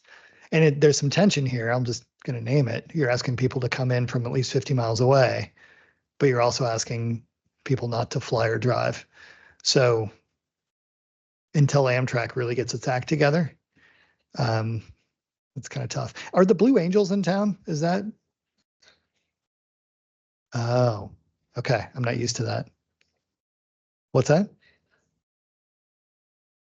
Really? Wow. Okay. Learned something new. Do we want to add any, sorry, Cliff, you go. Do we want to add anything on here about the destination master plan? Because I think we talked about that. Yes, In alignment. I with think those we goals. do. Aligns to goals of destination master plan or align. So they would like get a drop down, here's the goals and you pick which one, which would, or multiple you think, or something like that. Yeah, I think when we go and actually build draft scoring for this, which is, I'll come back with that at the next meeting. I'll look at the destination master plan and I'll try to figure out what the rubric might be. And I'll give you guys a starter and then you can tell me I'm wrong. But it might be like, if you have 5 major goals, you get 5 points if you're meeting all 5 of them, or if you're contributing to all 5 of them, 3 points if you're contributing to 3. And you would have to just do, I mean, this is the whole balance of how simple the application is versus the information we need to make, or you all need to make good recommendations is, I'd assume if they select 3 of the 5 tourism master plan goals, we would probably want them to say, and tell us a little bit how you're doing, how you're meeting that. Is it, so it's more questions of that. Okay. Yeah, we're gonna have to figure out what's most Okay. important. Yeah. So I may come back with more options in here than you ultimately want to have, and then you can decide what's most important. I just want to comment on something that you said just a moment ago. You said, we don't want people to fly or drive. We didn't say that. We didn't say that we don't want people to fly or drive. We yeah. wanted to know the impact. Yeah, fair I think enough. it's a little bit different. Yeah. But if you're down scoring people for having a higher climate impact, then there is some tension there. Well, I don't know. Okay. And I agree with Terry, and I get what you're saying. And I also think you have to look at the accessibility of public transportation in our city, which if you're coming from the east side of our city anywhere or northeast, it's not good. So there's not a lot of relevant options if people are going to, and we oftentimes are in downtown. It may not be that there's a good option for them without driving down here. Because if they're doing Uber or Lyft, it's still an single occupancy vehicle. Right. Is there, these are controversial and they're imperfect, but carbon offsets, could that be a multiplier for an event to say we're purchasing carbon offsets in the amount of X? Personally, I'd like to steer away from them just because there's so much controversy with how accurate they actually are and if they actually do anything. Well, I guess the alternative question is, would we turn down a applicant that could potentially be bringing in a new event based on whether or not they are doing something for sustainability? I think it's a fair question. Is this really a maker? Well, I mean, none of these are pass fail. It just might downscore them. Right? They have a 1 in that multiplier line instead of a 3. Yeah, they may score higher on other criteria and lower on this one, but it's the collective. But yeah, I think, yeah, to your point. Yeah, to go to the equity one, or back to that, there are events that are hitting certain attendance that is from people that have historically not had events for themselves. And so those might score higher, but they might be locals, but there's still that adds to the tourism of the city, because we become a more welcoming place if people know that there are events for them in our city too. So that would be the equity one, and it's a multiplier. So if your Yeah. event has a high equity score, but it's all locals, might get a grant still because of that equity score. Right.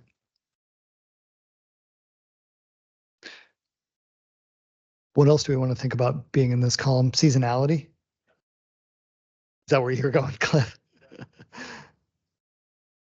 And geography. Yeah, we talked about that last time too. Yeah, geography.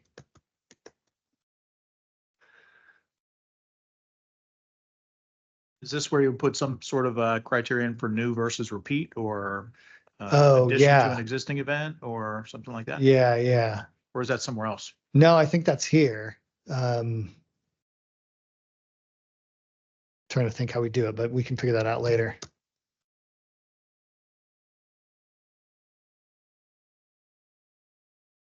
Feels like we would need some sort of policy, like we understand that you may apply several years in a row because you're using LTAC resources to grow an event and establish it, but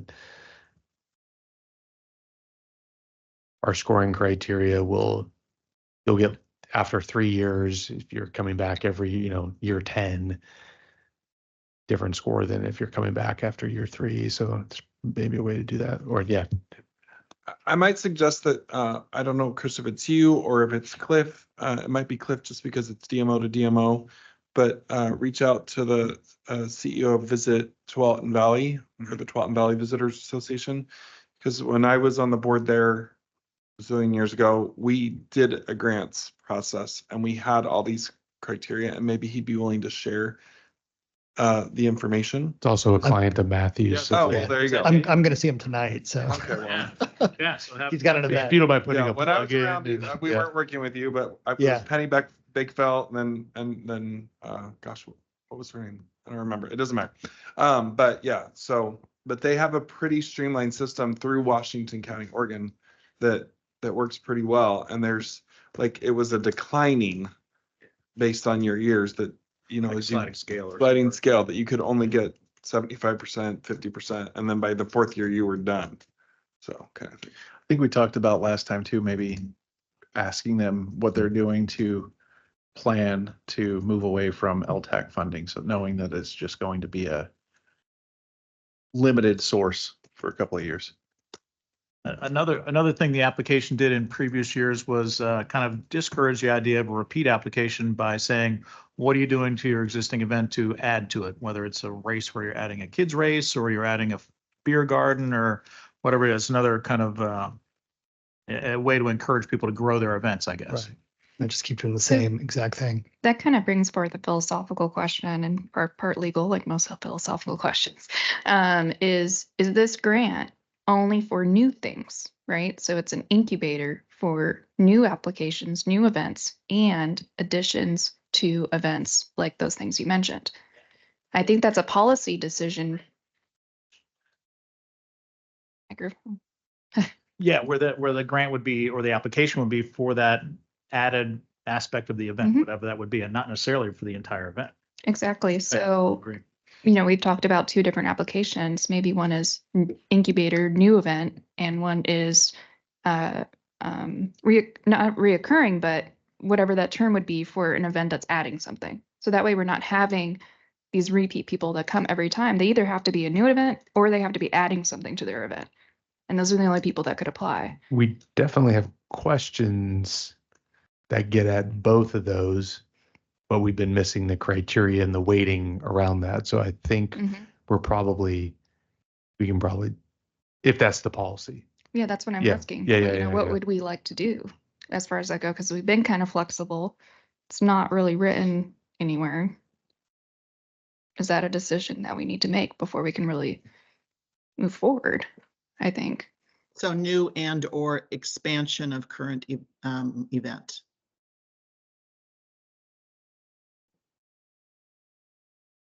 That would produce a very interesting set of applications. It would be a different set of applications to review than we currently are receiving, I think. Maybe it's based on so many years, applicant 1 to 5 years, and then to your point, Kim, after 5, because there's applicants that have been doing it for quite a long time.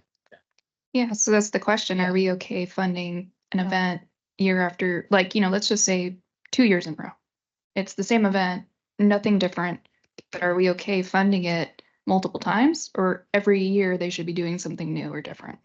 I think in the first few years, there could be a period where they're still trying to get established to Yeah. have the sustainable. Yeah, but I would agree, like, there are other events that were at what, 15 years? And they have large budgets. Yeah, I the think Lion- for startup, Lion Festival is Yeah. one of them, I believe.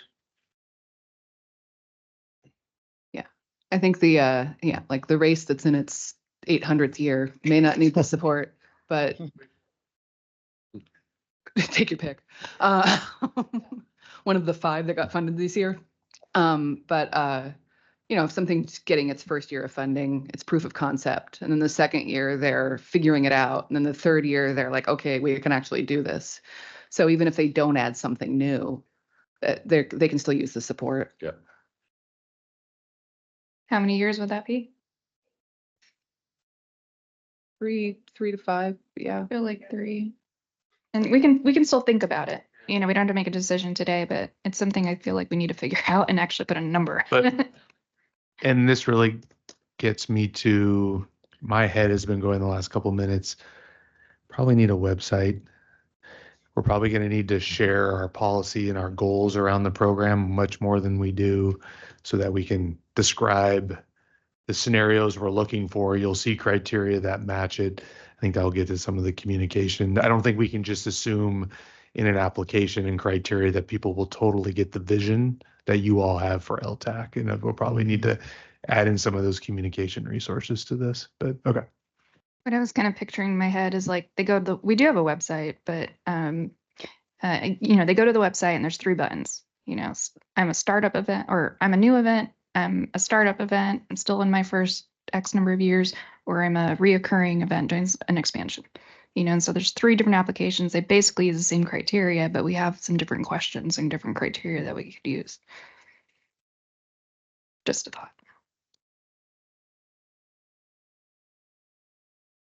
Do we want to put in an overnight stay multiplier on the side, or just leave it as part of the raw ROI where there's a dollar amount associated to it? If you put it here, you're extra weighting that.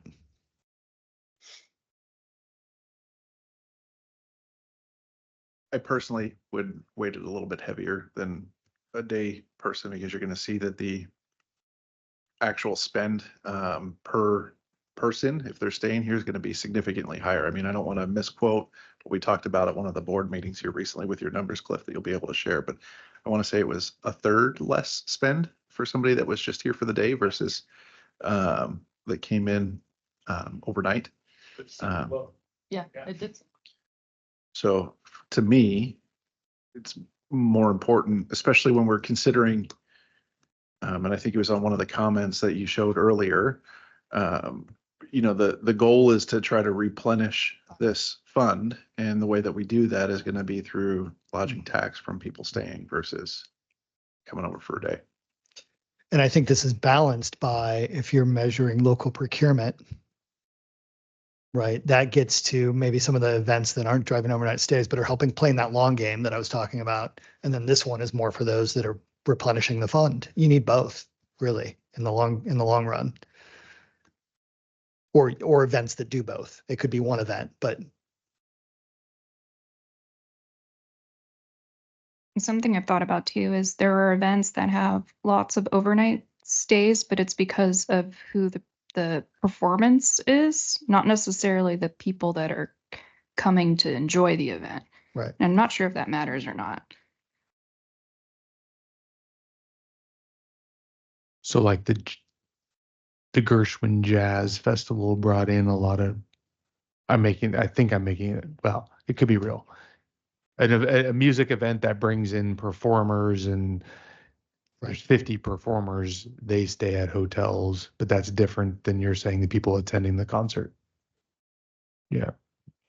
I don't know. Yeah, so I mean, if you have a performer or a group, right, you've got 50 people in the band and they all each have a room, their own room, or maybe there's 2 to a room, they're gonna probably spend less, right, than a family of 4 that, that are coming in, or a group of people that are maybe 3 or 4 people, like for a bud run or something like that are all on a team that are participating. They're gonna have different requirements for spending. I would say a room night's a room night unless it's complimentary. And there are groups that come in and festivals that come in that will ask various hotels, hey, we'll list you as a sponsor if we can have 5 room nights, 10 room nights, whatever the case may be. And if an organization were to list, so I think that the ADR that we were talking about is important too, because if your ADR is average daily rate is 0, then you're not actually having an impact, because we're having to pay out to take care of that room. We're getting a benefit from it as a hotel sponsor, but what is so the ADR is an important part of that. But yeah, I think that's what matters when you're bringing in a band. And I know we sponsor some events where we do trade out for rooms, and if they were to put that in the application, I'd be like, no. But I'd be the only one to know that, right? Yeah, I'm glad you mentioned that. And maybe if you could put on that input section where it's nights times ADR, just a note that says minus any complimentary or something like that. So we can remember to put that kind of language in the application.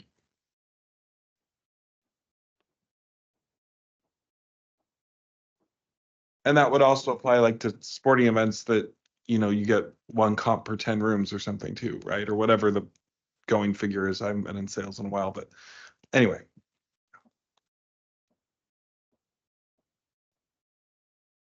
Okay.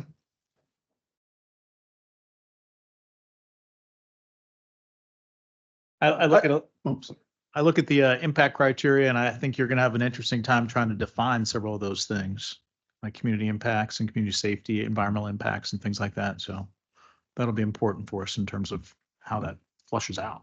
Mhm. One other thing I would think maybe for impact is looking at kind of almost the reverse of what we were talking about, how many years you're going to be on here. But if this is a one-time event where they're never going to come back again, whether or not it's going to be funded again, or if it's going to be something that, hey, after this one-time funding, it'll be back year after year after year. Yeah, because if you want to be an incubator, you don't want to have any unfertilized eggs, essentially, right?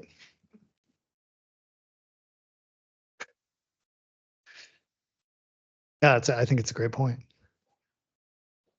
Not that we're a contender to get the Olympics, but something that every Olympic city asks themselves 10 years later when they're like, why did we build all this? Okay. I'm feeling like that we're maybe running out of steam on ideas here, and that's fine. So maybe this is a good point to pause it, and I'll take this. A couple of things I would want from you. City priorities, any definition of those that you could send me. And I think I've already got your master plan, Cliff. I think I've already downloaded that. I've got a one-page matrix I'll send you that might be helpful. Perfect. Also,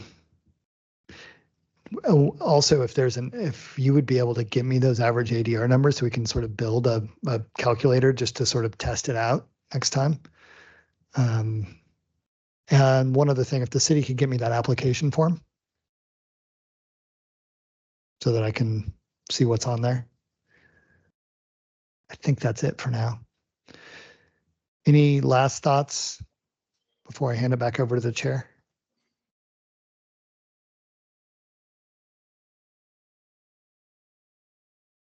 Okay. I guess mine would be time frame. So are we trying to get this done before the next round of grants come out and utilizing some sort of a tool, or is this going to be a next year thing? I would like to target utilizing it this year. Some of the things we're talking about in revamping a complete application process, we'll just have to kind of monitor that. But I think the goal would be yes. My concern does come into how far in advance are we able to communicate this? So that may be part of it. Hey, we spent a lot of time revamping the application. We know next year, though, we're going to have to really ramp up communication, having those things in place and the timing of all that. But the goal would be this year, unless Kim, you would suggest differently. I would say the goal would be this year. Yeah. And if there are any things that we can't figure out in time, that those elements could be put into next year. Yeah. So we could apply as many as are doable. But if there is any that we're stuck on, we could implement those next time. As far as timeline on where you're at with where we're at currently to getting this rolled out to, I don't know what the date is that we need to have this rolled out by. That's a good question. The calendar that we discussed a couple months ago, it's not even fresh in my mind. I think we have August and September as the meetings where applicants would come and present. So we may have to look around the logistics of that. And maybe we decide, let's not do August, let's do 2 in September to give the application period, better timing around that. I think the goal is actually July is when we would roll out the process and the application and get that more publicly out there, which it's May 22nd. So Right, that's so- the challenge I think we're going to have to balance and figure this all out. Yeah. So are we going to need to schedule additional meetings to try to get this rolled out? Because I'd personally like to have a tool to use. That'd be great. I mean, we do have 2 LTAC meetings dedicated specifically to what you did previous years. The applicants, they come in and present. And then I think a third one to kind of make decisions, or at least as part of those make decisions. Do you have it right there? We have August 14th and September 11th are both meetings dedicated to reviewing LTAC grant applications. And then we have October 9th, the Visit Vancouver grant discussion. And these have to be approved by council in this calendar year, I believe. So I think December, we need to bring it to council in December at the latest. So yes, we have some scheduled, but I think as we kind of sort through this, there may be an ask that we may need to schedule some additional meetings, or maybe, like I said, maybe it makes sense. Let's not do one August 14th and one September 11th. Let's do one September 11th and September 18th. But we'll have to sort that out. Yeah.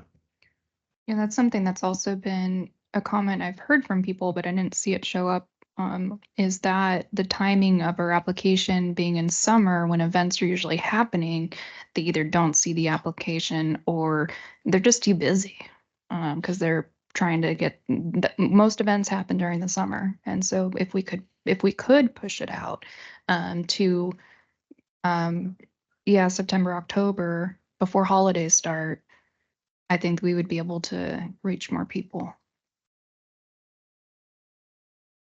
Although these are funds for the following year. So they're applying in 2024 for 2025. Yeah, she's saying like Yeah. those people who are running events in August from the Right.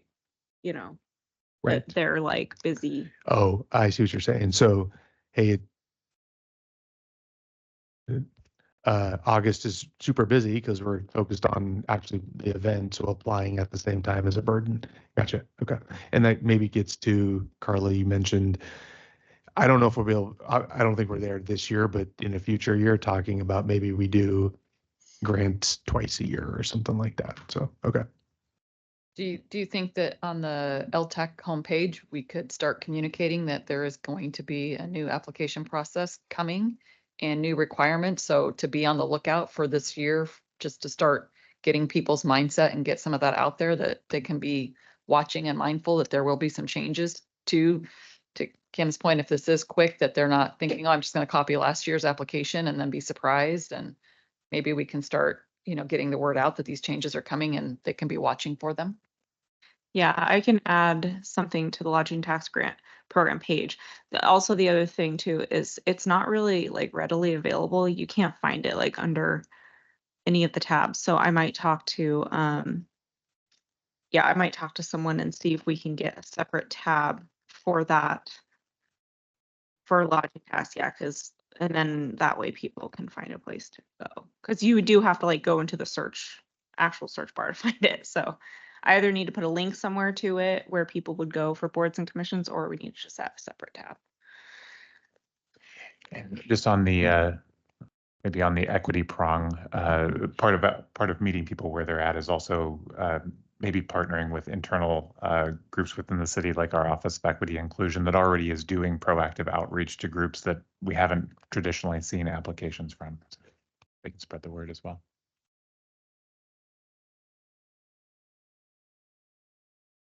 And then Chris, this is not towards this, but and I don't know if you're the one to answer it, but for the funding piece, that's this next meeting that we have, June 3rd. Is that what we're discussing? Is that what that meeting's for? 4th? You want me to give a update? Okay. Yes. So June 4th is a conversation different than this, specific to the LTAC budget. Couple things I'll just say about that. Is it being weird? Okay. Maybe I'm being weird. Who knows? We've had 2 or 3 internal kind of conversations, quite frankly, to make sure we were all understanding the program and the RCWs and kind of the authority kind of through this whole program. So we hope to in June 4th. And my intention is this week, working on it probably a little bit early next week, but in advance of that meeting, send out kind of a memo to kind of help frame kind of what we've discovered through our conversations, and then frame the budget conversation we'd like to have on June 4th. I'll caveat it. I think we'll probably have to have multiple conversations over the next several months as we kind of do this in parallel to the city biennial budget process, and those types of things. So expect some sort of communication. In my head, it's a memo right now, but if it shows up looking a little differently, it's just because I chose a different format. Kind of framing all this and trying to give some guidance to the conversation on June 4th.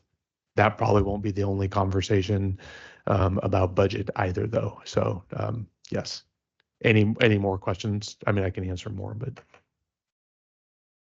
No, not for me at this time. I just wanted to make sure that wasn't this that we were doing. It was the budget Yep. talks I think we were talking about. there's a L. Do you have the agenda again? There's an L. So we have 2 meetings in June. We have one on the 4th, budget only, and then we have June 12th. Did I make up that? June 12th will be when Matthew comes back with kind of a draft tool for us to kind of comment on. So two meetings in June. The one on the 4th is virtual. The one on the 12th, our regular scheduled meeting, is kind of more like this. And the virtual one was just making it easier because we're adding it to your calendar, and I think virtual will be fine for it. Speaking of budget and the application process, is the page that we have on the city website sufficient? Earlier, you mentioned maybe doing a website, or can we make that page more interactive, or is that something we might need to flag some budget dollars for? We can probably, without big expenses, make it more accessible and visible, adding tools to it in technology, maybe a different question that we'd have to consider. It's also part of just teeing up a little bit the budget conversation. Is there there may be some framing about us is if we want to run a program, we may need to tap into LTAC resources to be able to make sure we have the right programs to run and the right staff to do that. Traditionally, it's always been grants.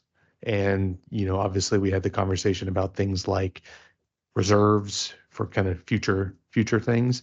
So that will be that's part of the framing document I'm putting together in advance of the June meeting of how we think about LTAC as a program and budget and different ways we can utilize those funds to make sure this is a healthy program. So yeah.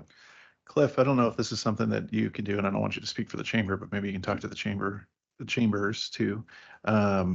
Having some sort of either link to this site on your newsletters that you send out, or maybe on your website, or both, can help try to track funding to, or not funding, but track people over to the pages. Yeah, that's two very good ideas for sure. And I'll work with Kimberly on that to make sure we're doing that. We have a lot of other Hispanic chamber, Fourth Plane Forward, work with a lot of our communities that in some of our criteria up there that I think we've started to kind of build better relationships there for different programs. So I think this we have other partners that we can pull into this to make it just kind of more available and accessible. Yeah. So it is 2:00, and just if you need to go, totally understand. Just want to make sure you're aware of the time. Was there any other questions from folks?